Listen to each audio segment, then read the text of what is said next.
很帅，怎么说呀？他很帅。Very cool. 你俩都挺帅。Riding with my friends in Beijing, a journey of friendship, culture, and adventure.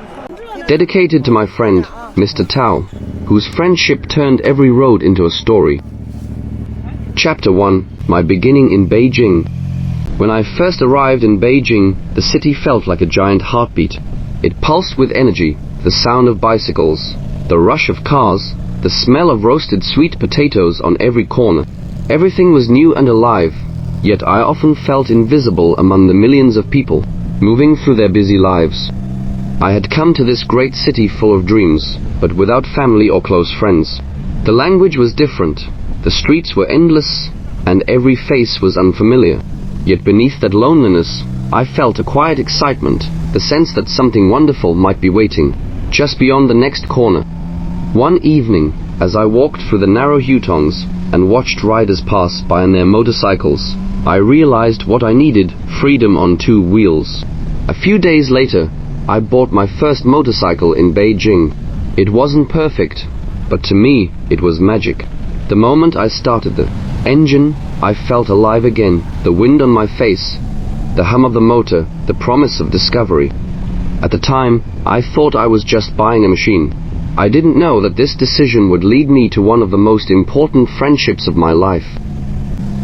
Chapter 2. Meeting Mr. Tao. Before I met my riding friends in person, I met Mr. Tao online. It all started on a Chinese social media platform, where motorcycle enthusiasts shared photos, routes, and experiences. I had posted a few pictures of my rides around the city, simple ones, but filled with passion. One day, I received a friendly message from a man named Tao.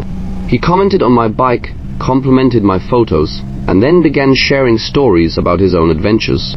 At first, our conversations were about motorcycles, engines, routes, and the best places to ride near Beijing.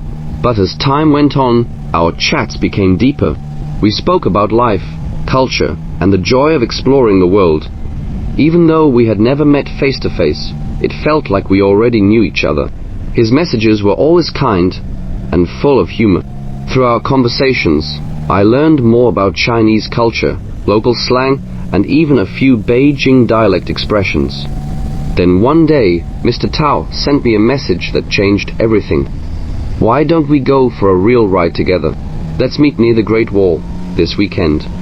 It sounded like an adventure and a leap of faith. I said yes. Chapter 3. The Ride to the Great Wall. That weekend morning, the sky above Beijing was painted with soft gold. I started my engine early and followed the road that led north toward the mountains. The city slowly faded behind me, replaced by winding roads and open air. I felt both nervous and excited. I was about to meet my first real friend in China.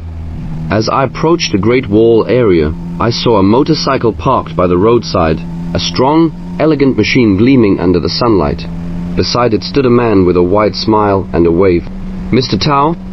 We greeted each other with laughter that felt instantly familiar. There was no awkwardness, no distance, only warmth. We rode together through the mountain roads, the walls stretching along the ridges like a timeless guardian.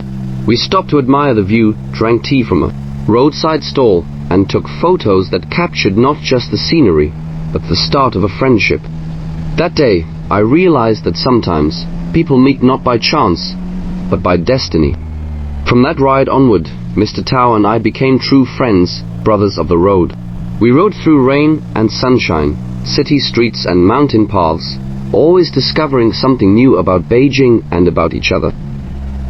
Chapter 4. Sharing cultures and creating memories. Riding with Mr. Tao opened a whole new world for me. He taught me local phrases and slang, laughing good-naturedly when I mispronounced them. In return, I shared my own language and stories from my homeland. After long rides, we would stop at small restaurants or village tea houses. Sometimes we had steaming bowls of noodles, sometimes hot pot, sometimes Beijing duck. Sitting together after hours of riding, sharing food and laughter, I felt something I hadn't felt since leaving home: belonging. It wasn't just about motorcycles anymore. It was about friendship, trust, and understanding between two people from different worlds who shared the same passion for the open road. Chapter 5. The Roads of Beijing and Beyond. Together, we explored places I had only dreamed of: the twisting roads of Miyun, the peaceful lakes of Yanqi, the ancient temples hidden among the hills. We chased sunsets across the city's skyline, our headlights glowing like stars in motion. Every ride became a story. Every moment became a memory. Sometimes we rode fast, letting the wind carry our laughter.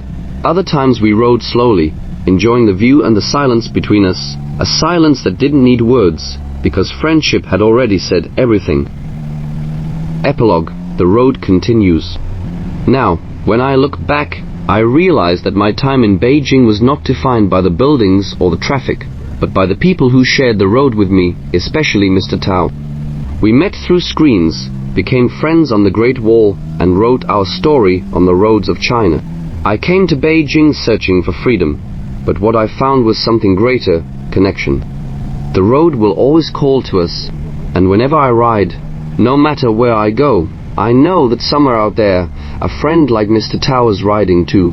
The same sky above us, the same wind between us, and the same spirit of adventure in our hearts.